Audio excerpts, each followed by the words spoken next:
kuuriyada waqooyi ayaa tijaabisay gantaal nooca ridada dheer ah oo awood u leh inuu gaadho inta badan Japan sida ay isniintii sheegtay warbaahinta dowladda Kuuriya. dabayaaqadii isbuucan ayaa la arkay gantaal la socda masaafo dhan ilaa 1500 oo kiiloomitir sida ay sheegtay wakaaladda dhexe ee wararka Kuuriya. tijaabadan ayaa noqonaysa mid aan jabinayn qaraarkii golaha ammaanka ee qaramada midoobay ee ay Kuuriyada waqooyi ku mutaysatay cunaqabatayn adag in lagu soo rogo, laakiin waxay muujinaysaa in waddanku uu weli awood u leeyahay in uu soo saaro hub iyada oo ay jirto in dalkaasi ay soo food saartay cunto yaraan iyo dhibaato dhaqaale oo kale. tijaabada gantaalkan oo ah nooca cruise ayaa muujinaya ahmiyadda istiraatiijiyadeed ee wax ku oolka ah oo macnaheedu yahay in si kalsooni loo sugo amniga dalkeena oo si xoog leh loo xakameeyo dhaqdhaqaaqyada militari ee xoogaga cadowga ah, ayaa lagu yidhi bayaan lagu baahiyey wakaaladda wararka ee Kuuriyada waqooyi. militariga Mareykanka ayaa sheegay in tijaabadani ay muujinayso in Kuuriyada waqooyi ay sii wada diiradana saarayso horumarinta barnaamijkeeda militari iyo halistooda ku wajahan deriskeeda iyo beesha caalamka. waxay saraakiisha militari ee Mareykanku intaasi ku dareen inay ka go'an tahay difaaca xulafadooda Kuuriyada Koonfureed iyo Japan. gantaalka noocan ah ayaan qayb ka ahayn cunaqabatayntii golaha ammaanka ee qaramada midoobay, taas oo loogu talagalay in lagu xakameeyo barnaamijka nukliyeerka ee Kuuriyada waqooyi. qaar ka mid ah khubarada ayaa u arka in tani ay tahay daandaansi heer hoose ah oo ka yimid Pyongyang, lagana yaabo inay tijaabinayso bal sida looga falceliyo. tijaabadani may noqon mid ku soo baxday ciwaanada ugu sarreeya ee warbaahinta Kuuriyada Koonfureed oo ay si weyn isku hayaan Kuuriyada waqooyi. muhiimaddu waxay tahay in Kuuriyada waqooyi ay mar kale cadaynayso inay mar kale horumarin karto hub cusub oo halis ah iyadoo ay saaran tahay cunaqabatayn adag oo caalami ahi. gantaaladan ah nooca cruise-ka ayaa ahaa kuwo jawi hoose ku duulaya oo ay adag tahay in la ogaado, kuwaasoo jirayay masaafo dhan 1500 oo kiiloomitir isla markaasina gaadhi kara qaybo badan oo ka mid ah Japan. warbaahinta dowladdu waxaa kale oo ay ku tilmaamaysaa gantaaladan kuwo istiraatiiji ah oo sida caadiga ah macnaheedu yahay in talisku doonayo inuu ku rakibo madaxyada nukliyeerka. Pyongyang ayaa laga yaabaa inay aamusnayd tan iyo markii wadahadaladii Donald Trump iyo Kim Jong-un ay ku burbureen Hanoi sanadkii 2019, balse taasi macnaheedu ma aha in aysan macquul ahayn horumarinta hubkeeda.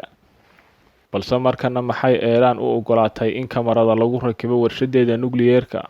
wakaaladda quwadda nukliyeerka adduunka ee qaramada midoobay iyo dowladda Iran ayaa gaadhay heshiis ay Iran ku aqbalayso in si toos ah loola socdo dhaqdhaqaaqa warshadeeda nukliyeerka. heshiiskan oo lagu galay Tehran ayaa ogolaanaya in hay'addu ay warshada dalkaasi ku xidho kamarada kala duwan kuwaasi oo lagula soconayo howlaha warshadaasi ka socda.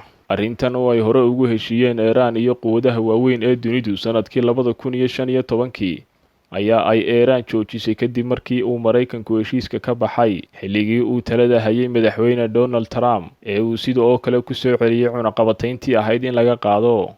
haddaba isweydiintu waxay tahay maxay Iran haatan u aqbashay in dib loogu rakibo kamaradahaasi warshadeeda nukliyeerka? Dr. Axmed Tiir Sheekh Maxamed oo ka faallooda arrimaha dunida Islaamka oo laanta afka Soomaaliga ee BBC-da u warramay ayaa faaleeyay arrintaasi.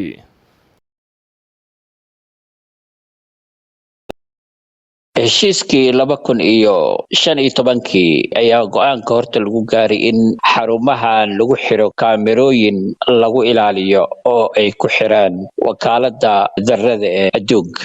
kadib markay Mareykanka isku dhaceen oo cunaqabatayntii dib lagu soo celiyay ayay joojisay Iran. hadda waa fiican u socotay iyaga iyo Mareykanka ayaa hadda markaa waxaad moodaa inay waawaantii meel fiican ay soo marayso. marka waxaad moodaa hadda Iran inay ogolaatay in kaamirooyinkii sideedii meeshii loogu soo celiyo. waxaa kaloo jira dadka qaar inay leeyihiin Iran cabsi baa gashay markii la dilay ninkii saynistiska ahaa ee ugu weynaa khubaradeeda nukliyeerka, markaa cabsi ka haysaba gaar ahaan Mossadka iyo dalalka kale xulafada yihiin awgeed ayay u aqbalaysaa si ay qaramada midoobay hadhow damiin uga noqoto. Cabsidaasi ma jirta? Iiraan cabsida ugu weyn hadda oo ugu daran waxa waaye ma aha nin khabiir oo la dilo khawaro badan ay leedahay, laakiin waxa ugu weyn oo Iiraan hadda khatarta ugu weyn waa laba shay. Waa midda koowaad ee dhaqaalaha Iiraan oo dhulka dhacay oo arrin khatar ah ay ku jirtaa in qalaanqal laga yaabo xagga bulshada inuu dhaco ay khatar ku jirto. Waa midda ugu daran.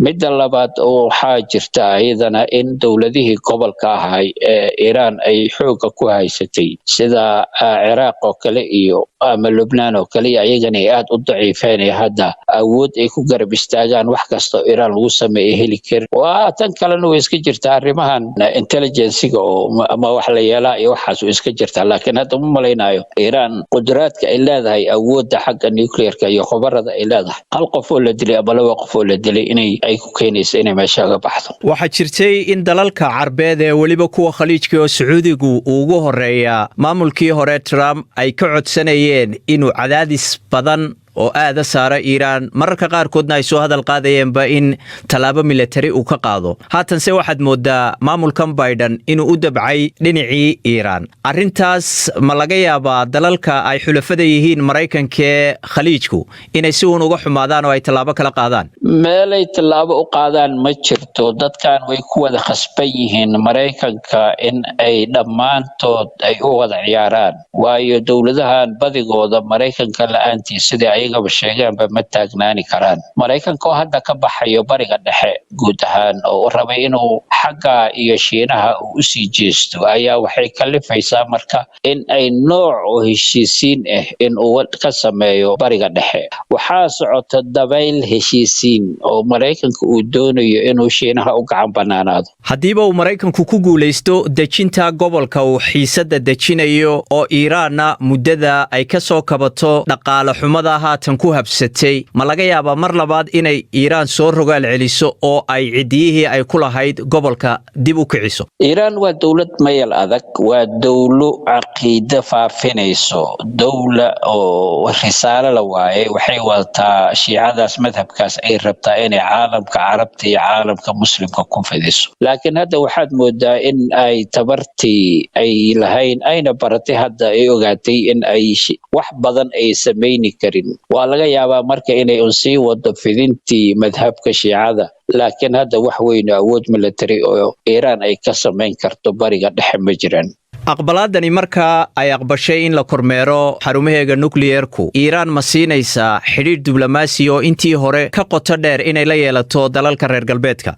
Maya, ma hadda wali waqtigeedii waaye. Taxadar ayaa lagula macaamiloonayaa Iiraan. Ilaa hadda reer galbeedka inkasta uu dhareerka ooga daadanayo khayraadka Iiraan yaallo, haddana waxaad moodaa Maraykanka albaabkeeda furhiis inuu hayo cidda gelayso inay tahay cid asaga ka amar qaadanaysa ama idankiisa meesha ku tagayso. Weli Maraykanka Iiraan kalsooni kama muuqato inuu helayo. Waa hal sababaana badiga ka ah Iiraan mowqifkeeda Israa'iil ma dabcin weli, khaas ahaan mowqifka ay kor u sheegto ah Israa'iil inay burburinayso ma dabcin weli. taana Maraykanka intay jirto marna ma filayo Iiraan inuu u furayo albaabada oo dhihi doona caalamka la shaqeysta Iiraan.